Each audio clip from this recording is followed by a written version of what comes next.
A Mississippi family is trying to cope with a heartbreaking update from volunteers searching for a missing teen.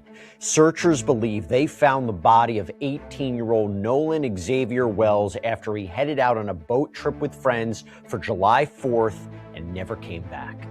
What happened out there on the water? Why was Nolan the only member of his friend group who didn't return to shore? And what is next in the search for answers? I'm going to be speaking with one of the members of the United Cajun Navy who was out there actively searching when the devastating news came in.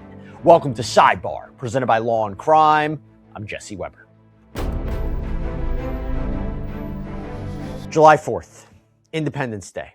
It's a holiday that a lot of people spend out on the water all across the United States, from beach days along the Atlantic to boat days on the lake. It's supposed to be just a great way to spend a hot summer day. But the water, as we know, also carries a lot of dangers. And this small isle called Horn Island has now become the center of a death investigation. So Horn Island is a long, thin barrier island south of Pascagoula, Mississippi. It's part of the Gulf Coast. It's only accessible by boat. This is according to the National Park Service, so limited accessibility, right? Now, according to family members and the Jackson County, Mississippi Sheriff's Office, 18-year-old Nolan Wells went to Horn Island with several friends on Saturday. This young, fit wide receiver for the Southwest Mississippi Community College football team was last seen at around 3 p.m. that day. New York Post reported that he was, quote, talking to a girl on the north end of Horn Island. When he was reported missing, multiple agencies jumped into action. The United Cajun Navy, their incident commander, Josh Gill, posted about the search on Facebook over the weekend. About 6'1", 180 pounds, was last seen on that north end of Horn Island. Guys, he hasn't been found. Okay, he was last talking to a girl on that north end. He went out to Horn Island with some buddies yesterday out on a boat. He's not been heard from in close to 24 hours. So guys, if you're out there fishing, if you're out there, jet skiing, doing whatever you guys are doing, keep your eyes out for Nolan.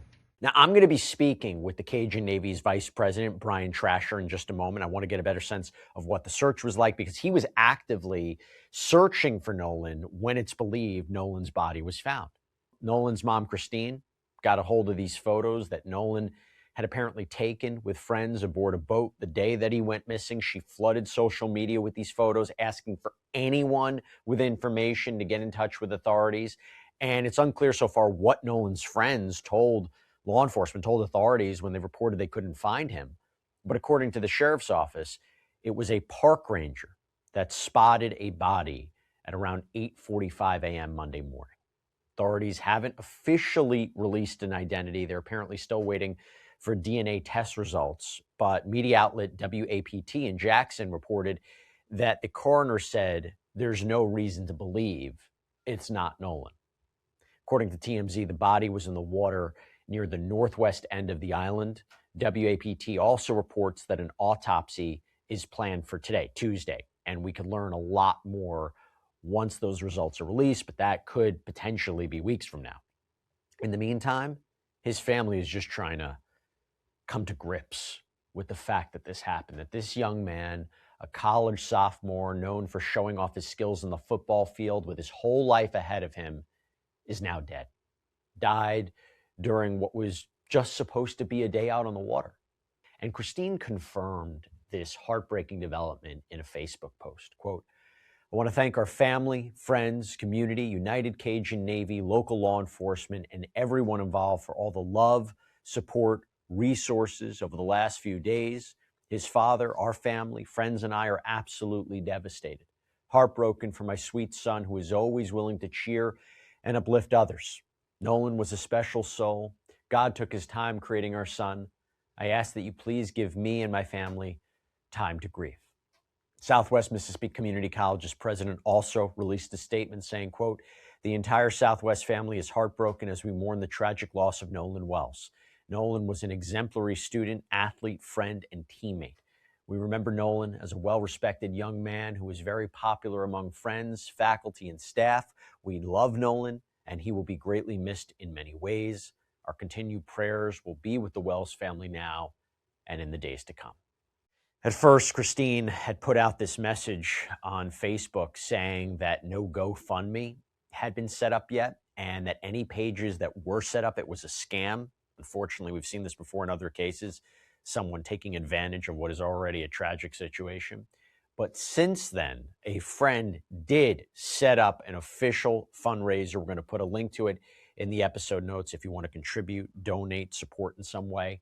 And according to the GoFundMe page, quote, funds raised will be used for funeral and memorial expenses, celebration of life services, and any additional costs associated with honoring Nolan's memory. Any remaining funds will help support the family as they navigate the difficult days ahead.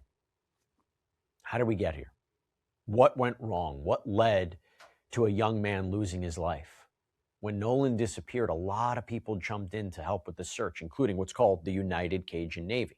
Hey, let me say something real quick. Look, running a business, that's tough enough, but why make it harder doing things manually, relying on dozens of apps that don't really talk to each other? Well, that's where our sponsor, Odoo, comes in. So Odoo is an all-in-one business management platform with a full suite of integrated apps that seamlessly connect all your operations, from sales and accounting to manufacturing and even shipping. Odoo can automatically generate professional, sleek-looking sales orders and invoices and vendor bills, and it can automatically assign sales teams and send email updates through each sales stage, and even use AI to pull reports that help with your decision-making. So for manufacturing, their apps can sync inventory with real-time production and purchase updates so you never run out of stock.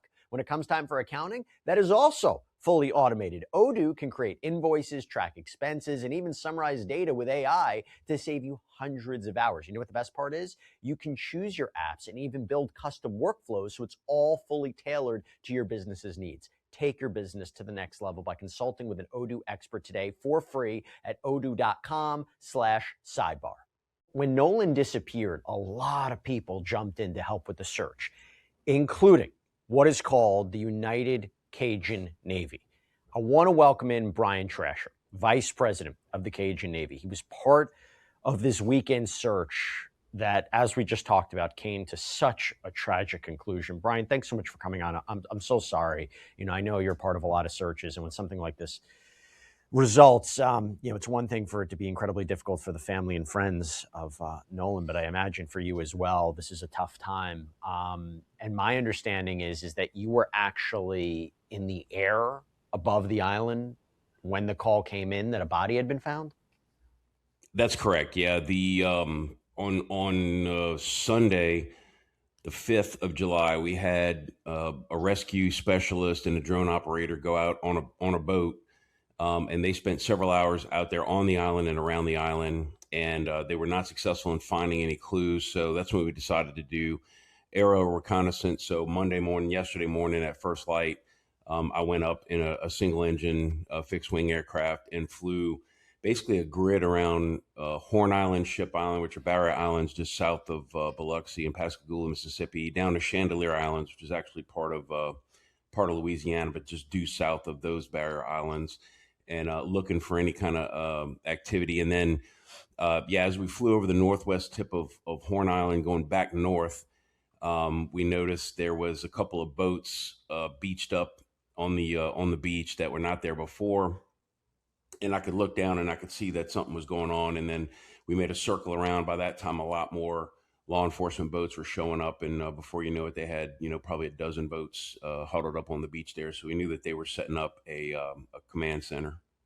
What was this search effort like? I mean, I know that there was multiple people involved in it. What was it like from the start of it? And how quickly did you mobilize to provide support?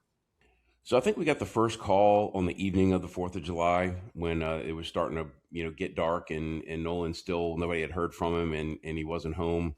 And then I believe that the next morning on the 5th, I think somebody took his mother out on a boat back to the island to look around. And that's when we started calling some of our volunteers from our Mississippi chapter, and mobilized a couple of volunteers, like I said, and a boat, and went out there and started searching.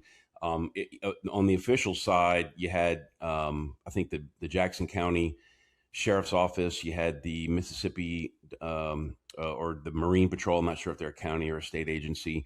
And then the Horn Island's part of the National Golf Park Island Seashore, I think is what it's called, and they have park rangers who do a great job keeping a lot of recreational boaters and swimmers and stuff safe. And it was one of those rangers that actually ended up discovering Nolan's remains yesterday morning about 8:45 Central. I want to talk about that in a minute because I have Yep. some questions about the potential remains here. Yeah. First of all, what resources do the United Cajun Navy provide that traditional law enforcement or other agencies just don't have? I mean, what role do you play? I mean, it's interesting. We've talked about it, about how they maybe should be allowed to assist in the Nancy Guthrie investigation, but just generally speaking, what kind of resources do you provide?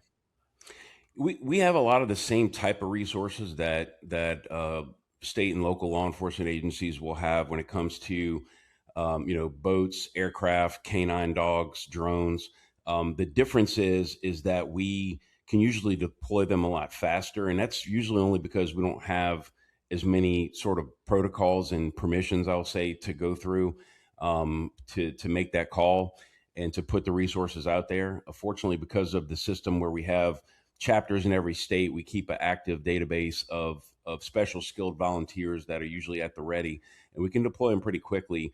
And it's not that we replace those agencies, but we're a force multiplier. And a lot of times it's easier for, say, a sheriff or a mayor or somebody to say, hey, I'm getting my guys together. We're going through all our paperwork or whatever, but like you guys go. You just guys go do what you do and let us know if you find something. And that's typically how it happens. That's typically how the relationship works. This body that was found, do you have any idea the condition of the body, the status of the body? Because when we hear that they need to do some more forensic testing, DNA testing to confirm the identity, is that standard operating procedure, or was the body in such a condition, from what you know, that you couldn't make a readily identifiable, whether it was Nolan or not, you can't make a clear identification just by looking at the remains? Yeah, I saw the body from about 300 feet in the air, but so I wouldn't be able to tell you like exact condition. I can tell you that it did not appear to be waterlogged. It was only in the water for a couple days, but nevertheless, the sheriff's office put out a statement saying that they had no reason to believe it was not Nolan. So I think they were pretty confident it was.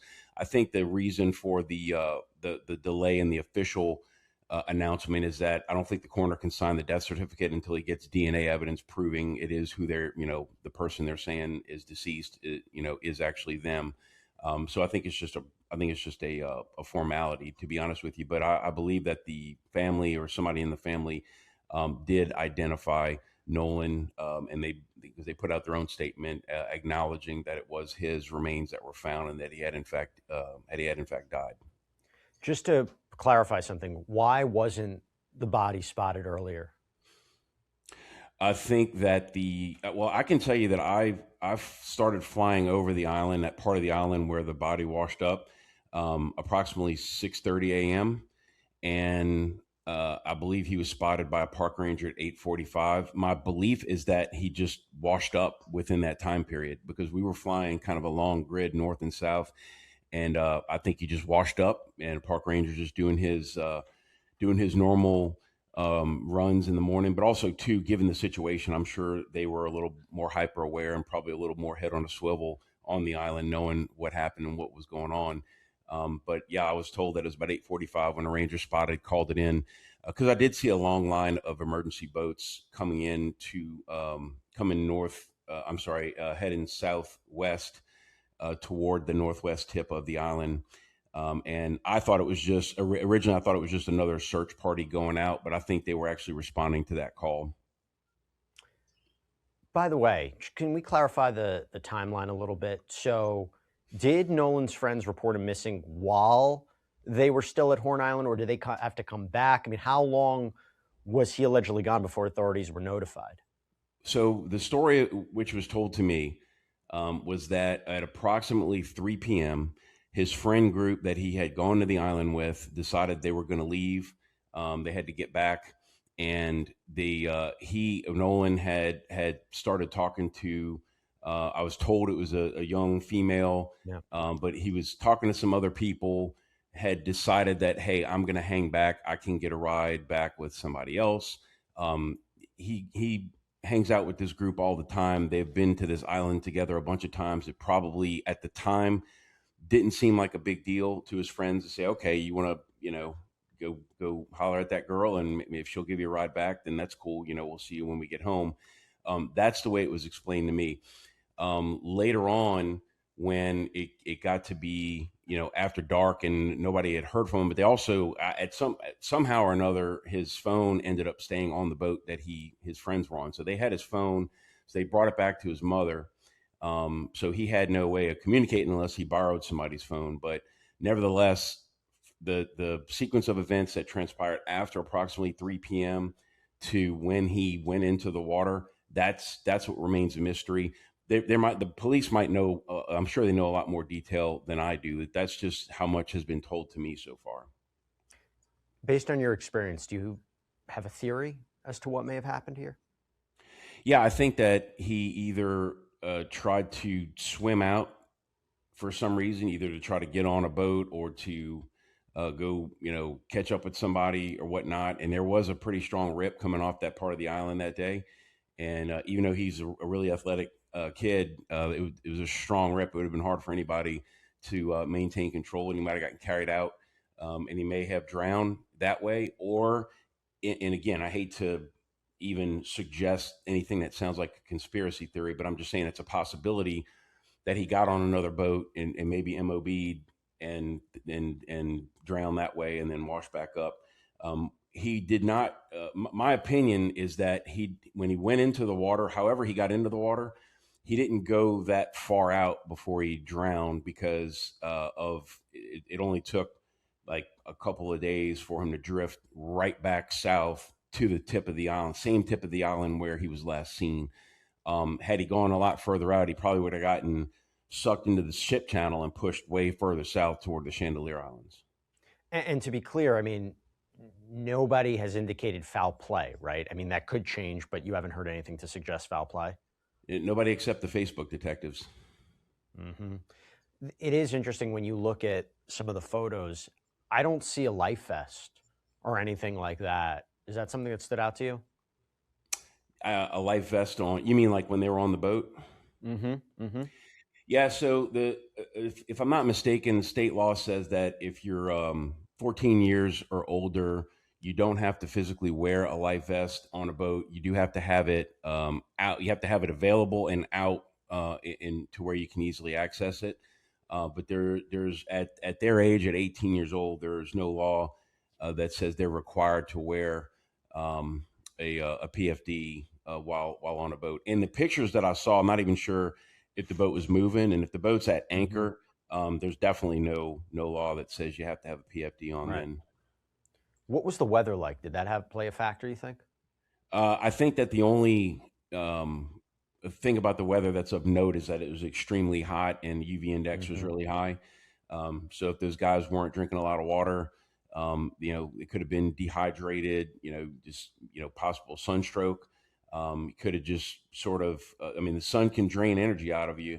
So even though, like I said, he was young and athletic, by the time he got into the water, he might have been in a weakened state and didn't even know it. Can you just talk to us a little bit more about Horn Island, what we should Yeah. know about it? Because I understand it's not very big. There aren't any Right. buildings or anything like that, but it seems like a really popular destination, but it's limited accessibility. That's correct. So Horn Island, like I said, it's probably about 10, 12 miles off the coast of, it stretches probably from about the south of the city of Biloxi to the city of Pascagoula, which borders Harrison and Jackson counties on the Mississippi Gulf Coast. It's a very popular recreational destination. It is uninhabited. There's some very pretty beaches. When it's not too windy, the water's pretty clear. The temperature was in the high 70s. It's 4th of July. Obviously, it's a crowded day. Everybody out. But yeah, the only way to get there is to by boat or maybe presumably like an aircraft or something. But for the most part, people go out there by boat and just leisurely hang out in the water and have fun. Same thing with Ship Island. Ship Island is just to the west, and that island has a historic Fort Massachusetts. It's been there since 1861. Another popular place for people to hang out. All the barrier islands along Mississippi on the weekend, you see just a lot of boats. Sort of like the Outer Banks of the Carolinas. It's just a popular recreational destination. Are you still a part of this in any way, this investigation? Are you in contact with law enforcement? Are you in contact with the family? Is there any information that you're going to be getting as this progresses? Because even an autopsy can take some time before the results are released. And I'm just curious what information you might be having access to. Yeah, we're not part of the investigation. We're not policemen. We're not journalists. We are strictly brought in because we're really good at finding people that are missing. Yeah. And that's sort of our role. Once it was radioed up to me in the plane that there was a recovery, we did a couple of circles, just looking at the TOC that they were setting up there on the beach, and then we just returned to base. And my team was already en route to the I think it was the Mars Lake boat launch in Ocean Springs, Mississippi, where they had kind of the law enforcement had set up a staging area. That's where Nolan's family was, and our guys were out there with his mother, just trying to comfort her. But as far as like any kind of inside investigation, information about the investigation, unless that's voluntarily offered by law enforcement, which I doubt. That's not something that we're going to know. If there was anything they wanted to interview us about, or just share any information that we had, we'd be happy to. But again, we're not police officers. We're not professional investigators. Well, first of all, let me just say this, Brian. You and your team are amazing. You do incredible work. I know that we've covered the work of the United Cajun Navy in other cases, and I'm always just amazed at what you can bring to this. So thank you for your help in this situation. Thank you for the help that you and your organization do on so many different cases. And I just have to say, this is such a tragedy. My heart really goes out to the family here as they're trying to process what happened. I want to stay on top of this. I want to know what happened. I know this family has a lot of questions that need answers. But listen, thank you for coming on. Again, I'm sorry that you were a part of this. I'm sorry that this is the end result. But again, we're still waiting for 100% identification. But thank you, Brian, for coming on and talking a little bit more about it. Yeah, thanks for having me. And for anybody, your viewers, just we need to try to keep the chatter and the conspiracy theories to a minimum. We do need to find out what happened to Nolan from 3 o'clock until he was last seen. His family has a right to know exactly what happened and how he met his final moments. But there's his friends, who he's been friends with since he was a little kid, are getting death threats from people who are accusing him of horrible things. And right now, we don't know anything. We have to let law enforcement do their job and come out with the facts. And that's what we're asking the public to do. Well said. All right, let's see what happens. Brian Trascher, thank you. Thanks, man. And that's all we have for you right now here on Sidebar. Everybody, thank you so much for joining us. And as always, please subscribe on YouTube, Apple Podcasts, Spotify, wherever you should get your podcasts. You can also check us out on NBC's Peacock as well. If you want to follow me, X, Instagram, my News Nation show, Jesse Weber Live, Monday through Friday, 11 p.m. Eastern. See you next time.